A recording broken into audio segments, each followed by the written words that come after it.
Hello, and welcome to the Upland Forum, where we connect with the people and the stories that shape our community. Tonight, I am very happy that I am going to be joined by Michael Couper, CEO of CCS Interactive. Michael has built his career on understanding the evolving digital world and applying that knowledge to help our business community adapt and grow. So we're going to dig into his personal journey as a business leader, the lessons he's learned in a fast-moving industry, and how he can continue to stay ahead while keeping community at heart of what he does. So without further ado, let's bring in Mr. Michael. How are you, sir? I'm doing great. Hey there, Carlos. Thanks so much for having me on. No, absolutely. It's been a long time coming, man. And one of the things I want to tell folks, and I'm sure you probably get the same question too, right? So if people don't know, also Michael and I are in very similar industries, but man, we love collaborating. We love talking. Doesn't mean that because you're in the same industry, man, you got to, hey, I don't want to talk to you. You're my enemy kind of thing or whatever. And that's what people don't realize in business, right? Right out of the gate is that you can have relationships, people, with the same folks that are in your industry, right? You can collaborate. I mean, you can work on great projects together. It's not just keep everything to yourself. And that's one of the things that I want to definitely kick off the show with, is because you and I are just regular Joes, man. And we love tech. We love, for me, I'll say that I love to nerd out all the time, and I've heard you speak too. So I love that fact too. So. Yeah, absolutely. Doing a lot more networking the last couple of years, I've found some of my most enjoyable relationship building is actually with peers. Not just prospective clients, right? You can't just go into these networking things about like, oh, what business am I going to get out of it? And that's the wrong way to look at it anyway. But on top of that, just having those connections to people that have been through what you've been through or are going what you're going through, and being able to, get feedback from each other. Hey, how did you deal with this? Or, hey, man, I dealt with that exact same thing last year. Here's what I did. We're all here to support each other. And there's plenty of work to go around. I mean, for goodness sake, everybody needs to be using social media, right? So SEO, websites, all that stuff. Everybody needs all of that. We couldn't possibly one person handle all of that work. So yeah, we got to spread the love. So I want to make sure that folks get to know the real Michael, like I've gotten to know the real Michael. So let me start by asking you to share a bit about your background and how you got started in the business world. Sure. So my background is quite strange, really. I sort of have these dual paths. I started building websites when I was 12. I was kind of one of these school pull-out programs that go to the computer lab and learn how to do all this fun stuff. But meanwhile, I had already been starting my path as a musician. I knew I wanted to play and compose music since I was like 9. And so I just kind of kept those things going pretty heavily most of my childhood and even into school. So I actually decided to go to school for music. But then I needed kind of like a little side hustle, or, for my music stuff, I would need a website for my group or whatever. And so I kind of learned how to build things up. And then at one point I founded a publishing company, sheet music publishing company. And I needed to build an e-commerce website for it. And that was before Shopify and WooCommerce and all that even existed. So I had to build it from scratch. I learned a lot. And boy, there were a lot of headaches, pre-AI, nothing to help me other than just some tutorials online and a bunch of trial and error. And so I learned, I just started acquiring these skills to build more and more complicated things. But I had this incentive because it was for something I cared about deeply. And so, yeah, it just kind of snowballed over the years. And then once I finished all of my degree work, the intention to be a music professor, which I was for a while and am still, I guess, to a point. And at some point, I was sort of like cobbling together this income of driving all over LA area and teaching at all these music schools. And I think I had 30 students at one point from like ages 10 to 18 or something, and trying to cobble together an income that way while I'm trying to get that full-time university gig, pie in the sky. And this company around the corner from my house is California Computer Schools. A friend of mine took a class there and found out they needed a programmer. And so it was like a little part-time thing. And like I could literally walk there and I could do all my music stuff at the same time. They were super chill. So I came on as a programmer, and I don't know, that's been 11 years ago now. Somewhere along the way, I got the opportunity to buy in as a partner, and then I ended up buying out all the other partners. And here we are. I've turned it into a full-fledged marketing company now. This is going to sound really funny and strange to some folks, but what you just described, it's 20 years later since I was a kid. Like, I feel like in a way, you're kind of like the young version of me from way back then, but it's very similar stories, right? So I started when I was about 13, was my introduction to computers for the Apple IIes way back when, right? And that was it, man. I was hooked. Not only did I get to volunteer to run the lab at that age because none of the teachers knew it, nobody wanted to do it, But for me, it got me an hour out of school, which is great. You Yeah. know, hour out of class, taking care of the lab, all that good stuff. And then fast forward to about 14 to that. And then as you can see in the background, I started, you know, guitar playing, right? I'm a metalhead by nature, I should call it. But it was like it's so there's very similar stories to what you're talking about. And then, you know, I still very feel very fortunate that I'm still doing what I love doing, man. And I don't, you know, people talk about retirement and all that. I'm gonna grow old or die with this, dude, one way or another, or you know, use technology to revive me, whatever it is on there. But I mean, I just enjoy it way too much, you know. And I think that's the bottom line. And we've heard this with businesses as well, right? So for me, it's not that my career runs me. It's the other way around. It gives me that peace, that mindset of just continuing to do what you love, right? And what you just said, I can totally relate to that for sure. Yeah, and you know, in music and tech, certainly on the social media SEO marketing side of things, it's very creative. So there's a Mhm. lot of overlap there. It's an opportunity to test and try and, you know, just think outside the box and get to know people and figure out the best way to present them. And the irony is as a musician, I am terrible at promoting myself. I always hated that major ick factor. It felt braggy. I knew I was supposed to, and all my professors, all my friends, they're all telling me, you got to do this, you got to do that. And I don't know that I had it in me. It's just something about it. But promoting other people, my goodness, that is so much fun because Right. you get to be so creative. And like I said, you get to really build a relationship with somebody and find out what makes them unique and then really play that up. And there's just something so satisfying about that. And obviously, it's not braggy at all. You're doing it for somebody else. It feels good. It's paying it forward. Yeah. Let me switch gears and go back. I want to focus on you too, but tell me what led you to start CCS Interactive, and what was your vision in those early days? Well, so I actually am the third round of owners. And I say it round as just because if I said generation, people think it's a family business. It's not a family business. It was founded by Gail Horton actually in '82, before I was even born. And CCS Interactive as a subdivision of California Computer Schools. At the time, Gail was like unique in that nobody was teaching computers. Like computers are virtually brand new for consumers. And people weren't really bringing that into their workflows, just like AI is happening right now, right? It's relatively new to the scene for most people. Obviously, it's actually been around a long time, but the really flashy stuff is pretty new, and people are figuring out how to make it work. So Gail founded this computer school to help teach people, like, hey, you know what? You don't have to like do your calculations by hand. There's this thing called Excel, although it wasn't really Excel then, it was something else. But the point is, she kind of was teaching all of these things. She was teaching people how to build websites, and somewhere along the way, people started saying, well, that's great that you're teaching me how to build a website, but can you just build them for me? And so they started a web division to basically help build these websites for this new thing called the internet. And so that's when CCS Interactive started, mid 90s or so, which is roughly the same time I started building websites as well. Obviously, we had no association at that point. So anyway, Gail ran it a bunch of years. She ended up retiring in like the 2010s, somewhere around there. And there were a bunch of people that were working with her at the time. And they went ahead and took over ownership. They were partners there for a few years. And I had an opportunity to come in as a partner. So, you know, in a lot of ways, we have the benefit of being an organization that's been around over 4 decades now. And so we have that credibility, we have that reputation, we have that base of clients. But, you know, COVID happens, right? Unfortunately, that's just kind of the marker for everything when we look back in time. It's like, was that pre-COVID or post-COVID, right? So when that all happened, a lot of things changed. The school really shifted away from being the primary focus. Our team really shrank as we had to kind of do the whole shutdown thing and all that. So when we had the opportunity to reopen and build back, it's got this startup energy. So while I didn't start CCS Interactive, it feels like I said, like a startup even still, because we've reinvented quite a bit. Since I've taken over sole ownership, we've changed a lot about our systems and processes.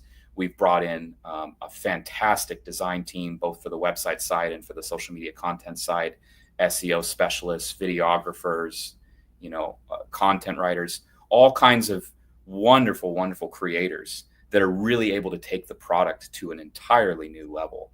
And, you know, this has been going on about 4 years now, 5 years. And we just slowly acquire new team members and new areas of specialty and just take that product up to the next level every single time, building off that base of, you know, decades of customer service and being customer service first, but really seeing what we can do to make people stand out. Because of course, there's so many website builders and Wix and Squarespace and all that kind of stuff these days. And anybody can get something up and running pretty fast. You can use AI. There are various AI tools. There's even like stuff in Canva you can use. But at the end of the day, you might get something quick and dirty, and that might be really great for what your budget is or for your needs. You just got to get something up and going. Right. But you reach a level as an organization where you need that next level. You need to stand out from the crowd.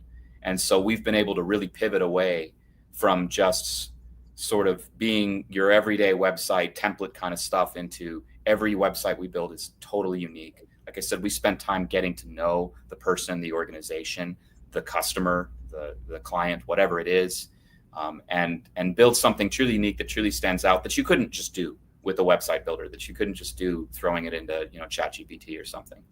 And so it's exciting, really. And in the early days, it might have been tempting to despair and think, man, like, with Squarespace and Wix, like nobody's going to need us anymore, Right. But it's actually been the opposite. I think a lot of people go in there with this DIY kind of tool and get frustrated with it and say, man, I don't have time for this. I'm supposed to be, serving patients or selling my widgets or whatever it is. I don't want to deal with this. I want somebody else to do it. And that's where we come in, and we really try to take it to the next level. Let me also ask you, because I want to get as much, I want folks to know you, not only as a business owner, as an individual, but one of the things I wanted to ask you, what does it mean to you being a business owner in the Inland Empire? What does that mean to you personally? I say the Chamber of Commerce, the Upland Chamber of Commerce, is one of the first that I joined around here, and I belong to several now. I think of them as my business family. I went in there expecting to have some difficulty just kind of putting myself out there and starting conversations. And instead, I found myself with these lifelong friends, to say nothing of business value, right? We don't even need to go there. These are people that have supported me in my personal and professional journey. There have been hops and jumps of this person connected me to that person who suggested this thing that took me to this place, that have made such a huge impact on my life, again, personally and professionally. And I treasure it. And I can't help but think that the Inland Empire had everything to do with that. It's not just the networking organizations. It's not just the Chamber of Commerce. It's that Chamber of Commerce. It's those people that I met there that just from day one were willing to welcome me with open arms and think of every way they could support me and connect me to all kinds of different things. And the way that everybody just looks after each other, it's phenomenal. And then on top of that, I mean, this is a rapidly growing region. I'm from Northern California originally. I'd never heard of the Inland Empire before. But I mean, it's one of the biggest metropolitan regions in the country, and all of the manufacturing and distribution and industry and, growth. And of course, it's a bedroom community for people that are sort of moving out farther from city center and whatnot. I mean, it's just, there's so much opportunity here. It's amazing. And it's exciting to be at the forefront of that. Even our own very downtown Upland, right. It's amazing how much it's changed in 10 years and the places it's going. And I'm so excited to be a part of it. Folks, I'm going to be putting on here in a moment. Let me get to this. There's Michael's website. Please make sure you do visit his website as well, too. Show him some love, man. Drop in a line, put a comment on there. Make sure you get to know the Mike that I know. And I've gotten to know over the last several months. I think it's been probably a little bit over a year now that I've been connecting and chatting with you, over different things. One of the things that I want to have you speak to, and time flies when you're having fun. I know we're getting closer to the end of the show, but I want to make sure, man, as a business owner, what advice would you give local entrepreneurs getting started, or just getting their foot in the door? Already have an eye to growth. And I say that because as solopreneurs, we have a tendency to hold everything close to our chest, and we're the ones delivering the product or the service. And only we can do it, and only we can do it our way, right? And in the early days, that's how you have to do it. You have to bootstrap. It might only be you. It might be a while before you can hire people. But at some point, you're going to need to think about exit strategy. You're going to need to think about, sorry to be crude, but what happens if I get hit by a bus? Or what happens when I am ready to step away? How are we going to have continuity, especially if you're in a business like mine where you have clients and those clients need to get taken care of once I'm no longer able? Maybe that's 30 years away, but even still, right? And then also, if I am going to expand, how am I going to be able to get people to help me? How am I going to delegate? And that's been one of the biggest struggles I've had, learning to delegate, learning to let go of things. But once you get started, man, is it addicting. I just hired my 9th person. It was actually his first day today, and I'm so excited. And again, it's not just because it takes things off my plate, because somehow I hire more people and I get busier, but it's more about elevating the level and having fallbacks and fail safes. So again, my advice is, it's important for you to get in there and do the work yourself, but at some point you're going to have to pivot away from being the product or the service to being the business owner.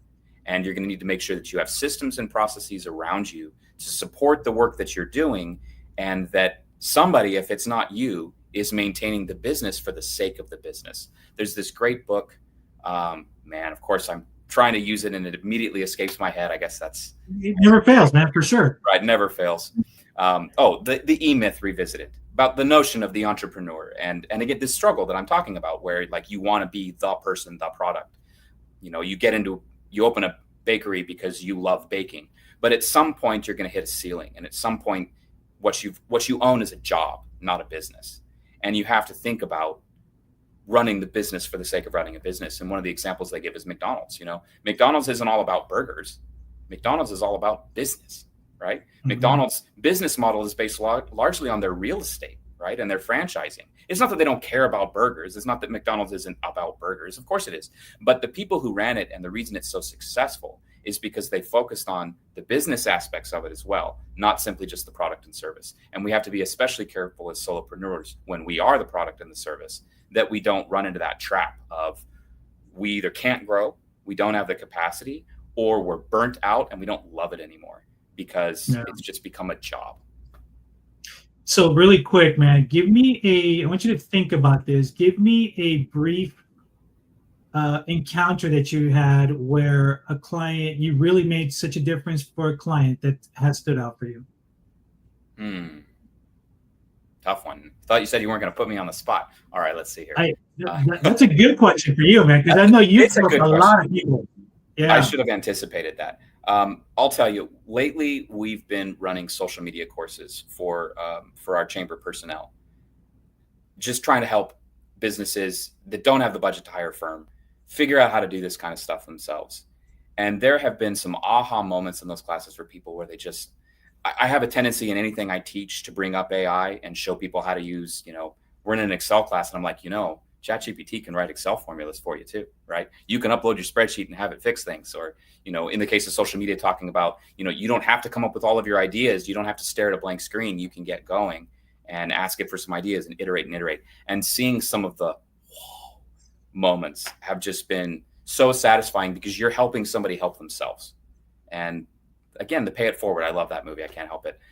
It's such a great feeling to know that you're helping somebody help themselves, that you're going to contribute to their success, and just the joy that they get in knowing like, wow, I can do this. This is so amazing. It's pretty gratifying.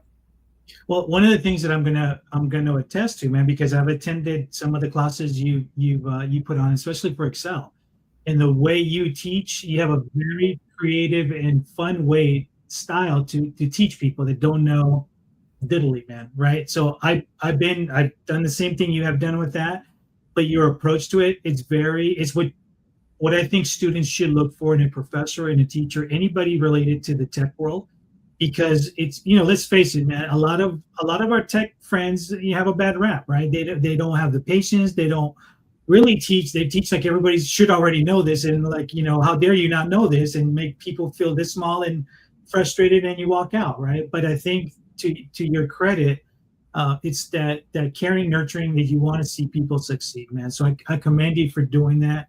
I've seen it in action, folks. So you need to make sure you sign up for one of his classes, because you will learn a lot. And nobody could ever tell me that you know already everything, because you don't. You're lying. Come on. You know what I mean? Especially you brought up Excel. Excel, man, you can go on years till you're gray, and you still keep learning new stuff on that too. You know what I mean? So I want to thank you for doing that. From one tech instructor to another, man, kudos to you. Thank you. I really appreciate that. So with that said, we're at the tail end of our show, folks. I want to make sure that you also write down Michael's website, ccsadvantage.com. Make sure that you pay a visit. Make sure you give him kudos, man, watching him on the show. Give him a little bit of a hard time just for fun. Yeah, I For sure. appreciate that. Thank you. And if I could give a little context of that website, we are a split personality business. So one half of that website is going to be the computer school, Cal Computer. The other side is going to be CCS Interactive, which is a full service digital marketing agency. So we can support in a lot of ways, and happy to do so. Michael, any last parting words? I just want to thank you again for having me on. It's been super fun. Really appreciate it. And it's been great knowing you. And like I said, the fact we're in the same industries, it just makes the relationship even stronger. We can bounce ideas off each other and support each other in all kinds of ways. So really appreciate you. Absolutely. All right, folks, thank you for joining us today. And Michael, thank you for sharing your story to our viewers. Your insights on leadership, adaptability and community are a valuable reminder that business success is about more than just numbers. It's about people. Remember that. It's about purpose. For those watching, remember to keep supporting local, keep innovating, and keep building connections that matter. This has been the Upland Forum. I am your host. Until next time, take care and stay engaged in your community. Make a difference.